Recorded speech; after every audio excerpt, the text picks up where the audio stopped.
Bonjour à tous et bienvenue dans ce premier épisode de notre web-série qui décrypte les grandes tendances et les enjeux d'une stratégie digitale et omnicanale. La mise en œuvre d'une telle stratégie implique des changements profonds dans l'organisation de l'entreprise. Changements à la fois opérationnels, mais également avec des implications juridiques et fiscales. Dans le cadre de cette web-série, au cours des prochaines semaines, nous allons décrypter avec nos experts les grands enjeux à avoir en tête lors de la mise en œuvre d'une stratégie digitale et omnicanale. Aujourd'hui, j'ai le plaisir d'accueillir Alexandra Laurent, avocate associée spécialisée en fiscalité internationale, et Fabien Bousquila, associé au sein d'EY Parthénon, spécialiste en stratégie et transformation. Alexandra, est-ce que vous pourriez nous dire quelques mots sur ce que c'est que concrètement une stratégie omnicanale ? Oui Thibaut, en fait pendant longtemps les entreprises elles ont fonctionné en silo avec plusieurs canaux de commercialisation, donc d'un côté les magasins physiques et de l'autre le site internet. Et justement, développer une stratégie dite omnicanale, c'est vraiment faire tomber ces barrières, casser ces silos et se concentrer uniquement sur l'expérience client. C'est vraiment essayer de proposer aux clients une expérience unique, uniforme, de qualité, quel que soit quelque part le canal de distribution, il ne doit pas le ressentir. Et c'est là où ça se distingue d'une stratégie dite multicanale qui, elle, consiste à multiplier les canaux de distribution qui ont vocation à adresser des besoins spécifiques par typologie de clients.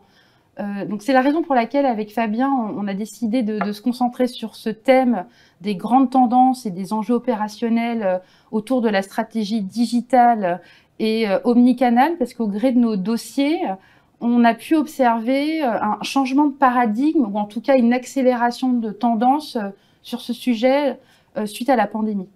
En effet, Alexandra, les consommateurs ont massivement basculé vers le digital depuis le début de la crise. C'est un des enseignements de notre baromètre EY Future Consumer Index, qu'on mène depuis un an dans 20 pays tous les 3 mois.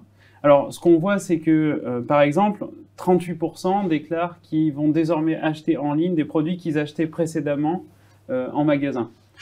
Plus globalement, ce qui est intéressant dans ce baromètre, c'est qu'on n'a pas un nouveau consommateur qui est en train d'émerger, mais en fait 5 grands segments selon ce qui est priorisé dans les attentes consommateurs. Donc on va avoir globalement 30% des consommateurs qui vont prioriser l'accessibilité prix, mais on va avoir d'autres segments de consommateurs qui vont prioriser par exemple la santé, l'environnement, la société ou leur expérience personnelle. Et c'est des segments qu'on retrouve dans l'ensemble des géographies qu'on a analysées, l'ensemble des 20 pays, avec des différences notables entre les pays occidentaux, d'une part, où on a une forte percée des segments d'accessibilité prix, et puis des pays émergents, où on va retrouver forcément la problématique de l'accessibilité prix, mais qui se démarque avec une importance plus forte donnée à la société. En Chine et en Inde en particulier, il y a une conscience, un besoin de participer à la société qui est beaucoup plus fort que ce qu'on a dans nos pays occidentaux. En quoi une stratégie digitale et omnicanale peut permettre de répondre à ces attentes ?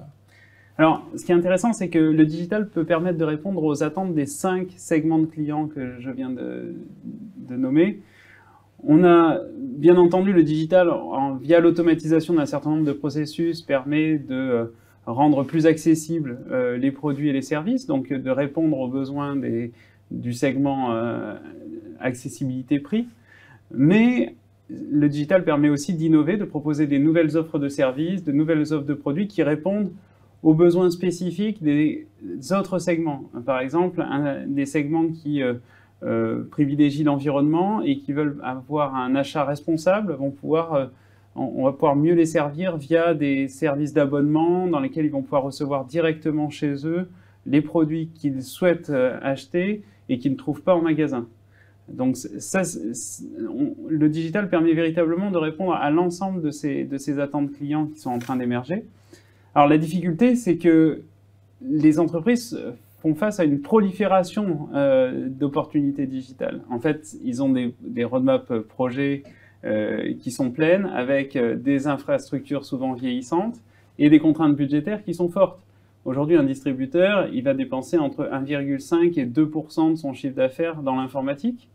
Et avec ça, il faut à la fois qu'il il gère le quotidien et qui transforme son entreprise pour suivre ces évolutions des attentes clients, mieux servir les clients. Et ça, c'est très difficile.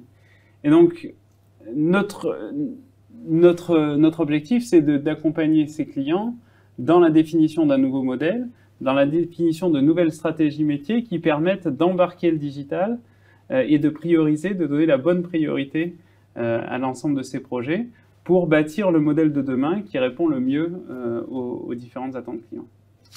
Alexandra, on voit bien que la définition d'une telle stratégie vise avant tout à répondre aux attentes des clients. Pourquoi, selon vous, est-il important d'impliquer également les équipes juridiques et fiscales ? C'est vrai que ce n'est pas très intuitif, mais en fait, la mise en œuvre d'une stratégie omnicanale, elle implique nécessairement des modifications organisationnelles au sein de l'entreprise. Et qui dit simplification pour le client, pour lui offrir l'expérience qu'il attend, ne veut pas dire simplification au sein de l'entreprise, et bien au contraire. Et quand on voit la multiplicité des offres, on peut acheter en ligne, on peut retirer dans un certain magasin, on peut échanger dans un autre magasin, parfois pas dans le même pays. Et tout cela, ça crée de la complexité, et de la complexité tant au plan opérationnel qu'au plan juridique et fiscal.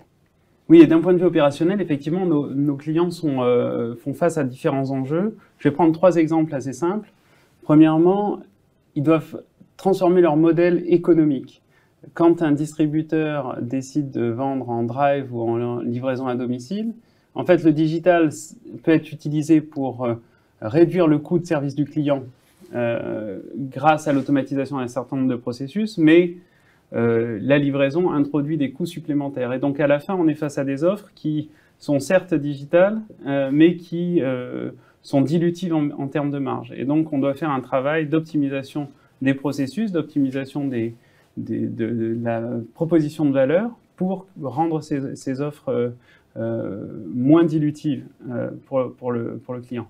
Deuxièmement, quand je suis par exemple un industriel et je me mets à vendre en direct au consommateur, comme l'exemple que je prenais tout à l'heure sur les offres d'abonnement, je suis sur un modèle économique qui est très différent de celui que j'ai d'habitude quand je vends de manière intermédiaire via un distributeur. Je vais devoir surinvestir en marketing et notamment en marketing digital, en CRM, dans des ordres de grandeur qui sont parfois multipliés par 5 par rapport au poids du coût marketing dans mon compte de résultat. Donc, des enjeux de transformation du modèle économique d'une part. Deuxièmement, il y a un gros sujet opérationnel autour du désilotage des processus et de la donnée. Parce qu'en fait, traditionnellement, les acteurs du secteur ont optimisé leurs processus et leurs données au service de la performance des fonctions de l'entreprise. Or, pour pouvoir accompagner la transformation de l'expérience client, on a besoin de faire communiquer l'ensemble de ces processus et de ces données pour fluidifier de bout en bout le parcours client.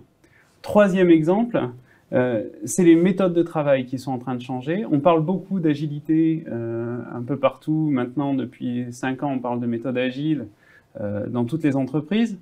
Mais dans la pratique, la méthode agile, c'est compliqué à déployer à l'échelle. C'est-à-dire qu'en fait, à petite échelle, on sait le faire fonctionner. Quand on doit le déployer dans toute l'entreprise et faire en sorte de lancer des gros projets en méthode agile, ça demande un certain savoir-faire et qui demande des changements opérationnels assez lourds sur l'organisation et même la localisation des équipes. Donc, au-delà des contraintes opérationnelles, la stratégie omnicanal, elle présente également son lot de contraintes juridiques et fiscales. Peut-être en citer 3. La première contrainte, c'est la nécessité de collecter et de stocker des données de plus en plus importantes sur les transactions et de transmettre un volume de plus en plus important d'informations aux autorités fiscales et dans certains pays en temps réel. Et ça, c'est un véritable challenge pour les entreprises dans une organisation omnicanale où on voit que le cycle du produit, le cycle de la transaction va être particulièrement complexe de bout en bout. Une deuxième contrainte qu'on peut aborder, c'est le sujet de la gestion de la réglementation en matière de recueil et d'utilisation des données personnelles. Et c'est très pertinent dans une organisation omnicanale parce que souvent on va avoir plusieurs entités d'un même groupe qui vont vouloir échanger des données clients. Et peut-être une troisième contrainte qu'il est intéressant de mentionner, c'est la propriété juridique et la rémunération des actifs incorporels qui sont vraiment au cœur de la stratégie digitale et omnicanal. Parce qu'en fait, au sein des pays, on ne reconnaît pas l'intérêt du groupe, et notamment, c'est le cas de la France. Et donc, il est très important de s'assurer que toute entité qui va concéder l'utilisation d'un actif soit bien rémunérée. C'est d'ailleurs l'ensemble de ces sujets qui seront abordés lors des différents épisodes de nos web-séries.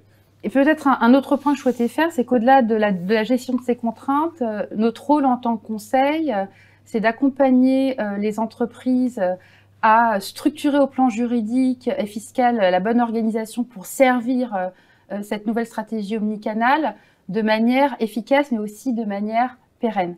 Et ce qu'on peut constater, c'est qu'il y a une forte évolution assez récente du cadre normatif en la matière, et on voit aussi au niveau de l'OCDE notamment des travaux importants qui sont menés notamment dans le cadre du pilier 1 sur l'allocation des revenus entre les États. Et ça, c'est un vrai sujet qu'on doit prendre en compte dans le cadre du design pour s'assurer qu'il soit suffisamment agile et flexible pour prendre en compte l'évolution de ces mesures, même si à date, ces mesures sembleraient concerner plutôt les très très grandes entreprises et donc pas l'ensemble des entreprises. Donc encore une fois, notre travail, c'est à la fois travailler sur la structuration juridique et fiscale du modèle cible, mais c'est aussi gérer la transition, s'assurer qu'elle soit la plus souple possible et à moindre coût. C'est pour ça qu'on travaille ensemble avec Fabien pour intégrer l'ensemble de ces dimensions dans le cadre des projets. Et c'est via cette approche que chez nous, nous appelons Operating Model Effectiveness, qu'on accompagne nos clients avec un regard 360 degrés, en regardant sa transformation sur l'ensemble des angles, opérationnels une fois, mais également juridiques et fiscaux. Absolument. Et en fait, avec la crise, les entreprises sont en train de bâtir maintenant, à un rythme effréné, le socle de leur croissance des 10 prochaines années, un socle digital, mais qui nécessite effectivement d'avoir une approche holistique, à la fois business, technologique, humaine, juridique et fiscale. Et donc, c'est là-dessus qu'on travaille au quotidien avec Alexandra au service de nos clients. C'est également cette approche effectivement holistique que nous allons essayer d'avoir tout au long de la web-série avec le regard croisé de nos différents experts sur l'ensemble de ces problématiques opérationnelles, juridiques et fiscales, comme vous venez très bien de le dire. Nous espérons que cette vidéo vous ait plu. Merci beaucoup Alexandra, merci beaucoup Fabien et à très vite pour de nouveaux épisodes.